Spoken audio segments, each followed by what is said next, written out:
10 months after demonetization and just 2 months after the launch of the goods and services tax, India's growth rate has dropped to its lowest level in the Modi era. Lowest in 13 quarters, lowest in 3.5 years. Welcome to the State of the Nation, a special edition of Indianomics. I'm Latha, Venkatesh. The new financial year has clearly begun on a shaky note. GDP is at 5.7% for the first quarter, lowest pace of growth, as I said, in the last 40 months. We are now back to the levels we were seeing in the last quarter of the UPA government. But here is probably the more alarming number. Gross fixed capital formation, which is an indicator of investment and therefore of future growth, now stands at a measly 1.6%. In the same quarter last year, this number was 7%. Well, over the next 30 minutes, we will analyze the reasons for this sharp deceleration in the growth rate with a panel of experts. Joining me now are former Deputy Governor of the Reserve Bank and India representative at the IMF, Rakesh Mohan, former Chief Economic Advisor, Dr. Shankaracharya, the head of the Centre for Monitoring the Indian Economy, Mahesh Vyas, and the Chief Economist of State Bank of India, Soumya Kanti Ghosh. Gentlemen, welcome and thank you very much for joining me. First up, let me go to Soumya because he has gone threadbare through the numbers. Soumya, on first cut, it looks like manufacturing 1.2 pathetic, agriculture 2.3% lower than what was expected because we thought we had a decent Rabi harvest. What else is wrong with this number?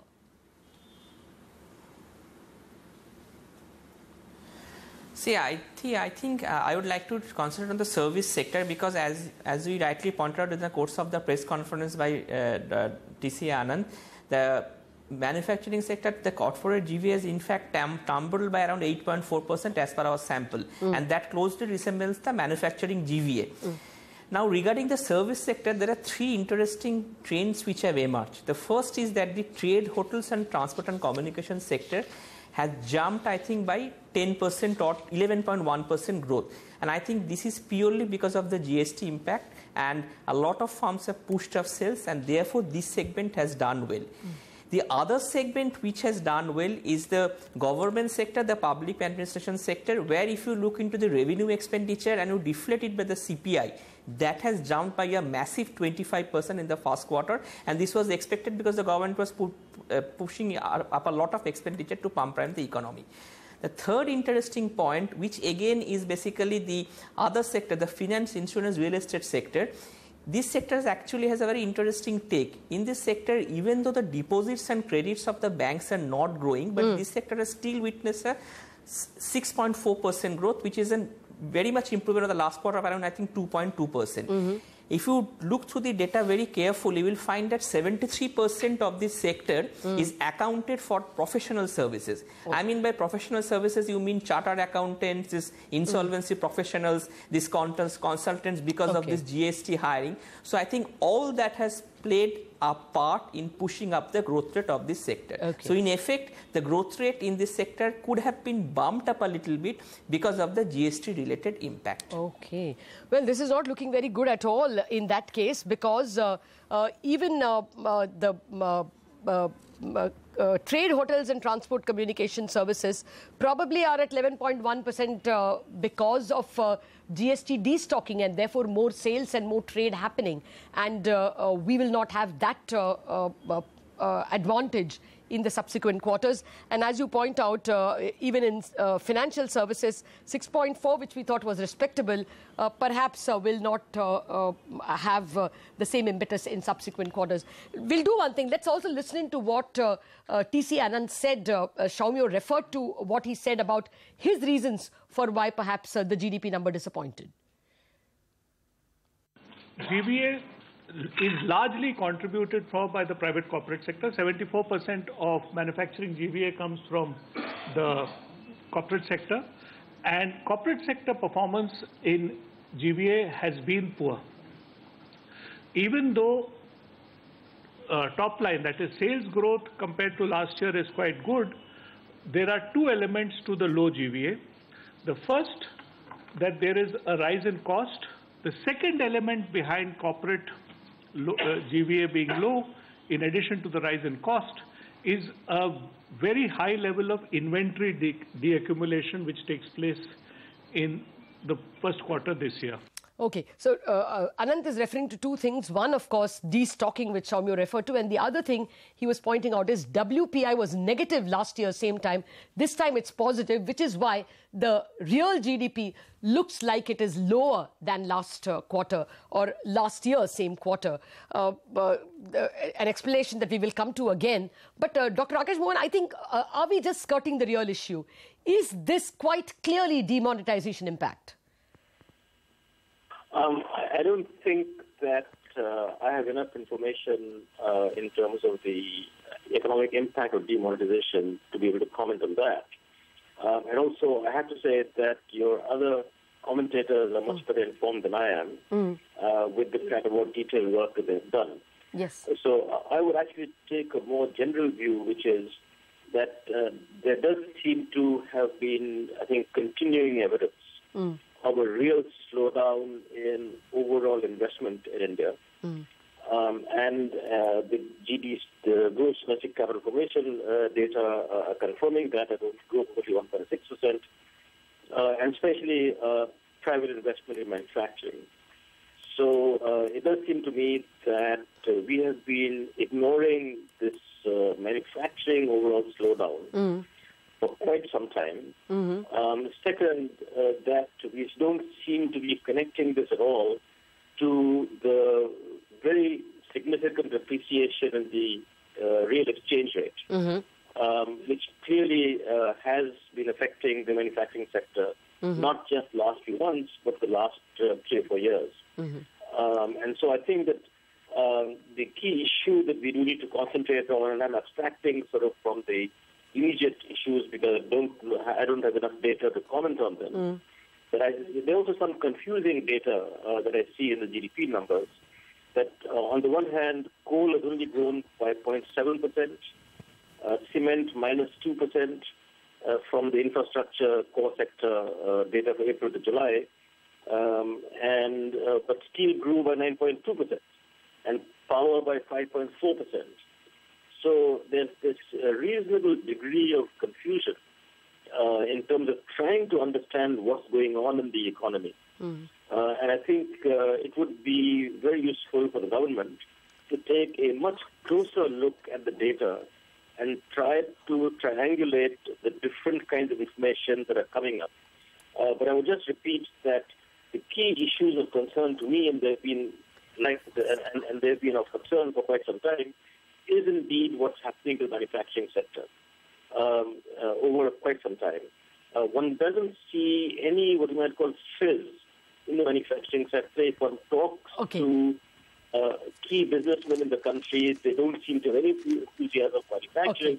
And I think it is highly connected to the exchange rate. Dr. Acharya, would you say that at least some of this has been contributed to by demonetization?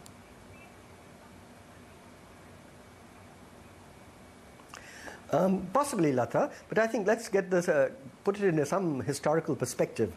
Basically, in what you called the Modi era, which sort of began 3.5 years ago, in 2014-15 and 15-16, you saw a clear recovery in the economy up to perhaps the end of 2015-16. But from the first quarter of calendar 2016, or really the second quarter, you begin to see a clear slowdown, which has been going on now for about 15 months. I mean, as I recall the numbers, the rate of GVA growth a year ago, this time, was 7.5% to 8%. Yes. And we are now down to about 5.5%.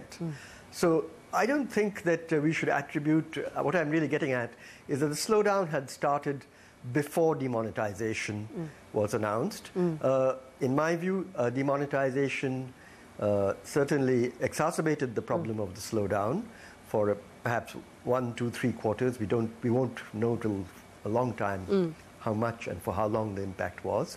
And like you, I'm a little skeptical that we'll have a quick bounce back in the economy, in economic activity. In fact, in my monthly column 3 weeks ago, I said that we would perhaps struggle to exceed 6% growth for the full financial year 2017-18. Okay. And there's nothing that I've seen in these numbers that would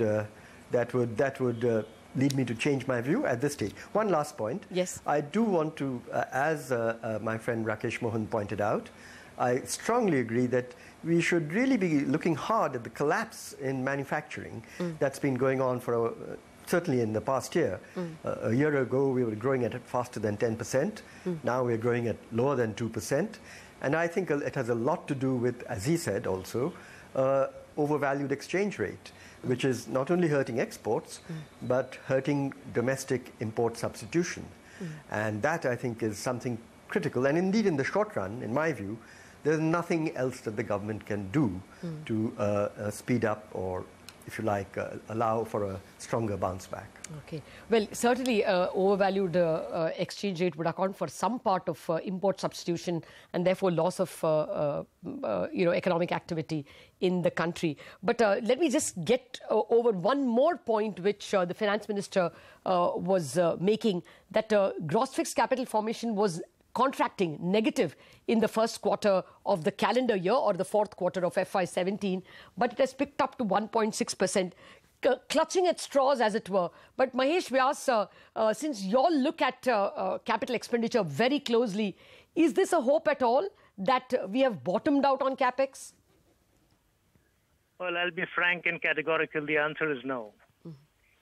I don't think you can clutch at these straws and draw inferences that we have bottomed out on investments. There is no evidence from corporate sector results or from capex announcements by the private sector otherwise, or even non-listed companies or even the government. No one is talking in terms of picking up investments anywhere at all.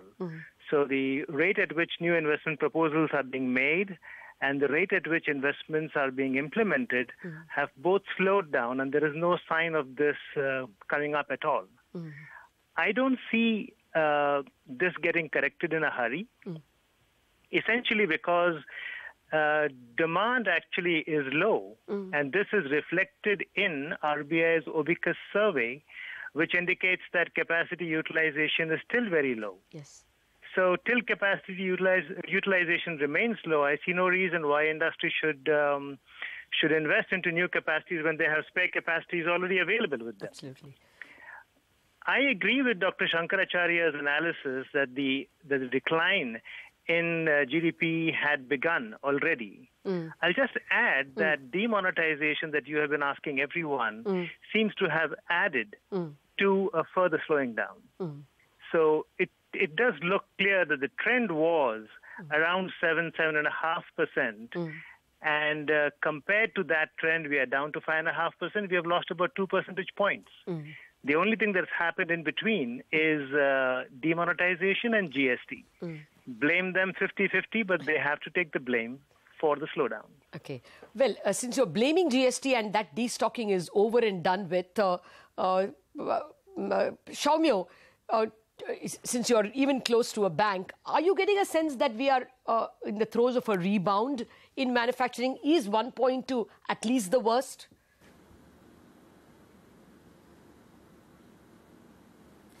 No, I don't think, Latha, we may have seen the worst of the manufacturing sector, because the point of destocking which was being mentioned by the Honorable Finance Minister, if you remember, the destocking has continued well into the mid-August, because all the companies are also giving sales from July to August period. So from that point of view, I think the manufacturing growth is unlikely to see a strong rebound in the second quarter, even though this destocking, the continued destocking, could actually pull up the trade segment a little bit, but I am not optimistic of that one. But my sense is that the investment recovery, as Mahesh was saying, is likely to be delayed a little bit, because now the markets and the banks are actually looking into the resolution of the stressed assets. And if I understand it correctly, I think that should happen in the Q4.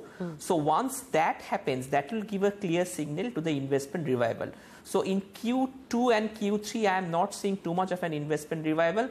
And the other point, which I think we should also mention, is that if you look into the agricultural data, the nominal data is actually lower than the real data. So that means the GDP deflator, the GVA deflator from the agricultural sector is actually negative. Yes. So that indicates that there has been, prices have actually crashed in the rural sector. So that is also a matter of concern. Yes, several points that you make. I mean, yes, I'm not laying the door entirely on demonetization, but a slowdown that existed certainly has gotten seriously exacerbated by the demonetization. But global recovery, will that help at all? After all, we have got an American GDP growth, a US growth of 3% compared to the original estimate of 2.6%, and Europe is showing inflation of 1.5%. Can the world bail us out as it did in 2003, if not as strongly? That question to my experts in a minute after this break.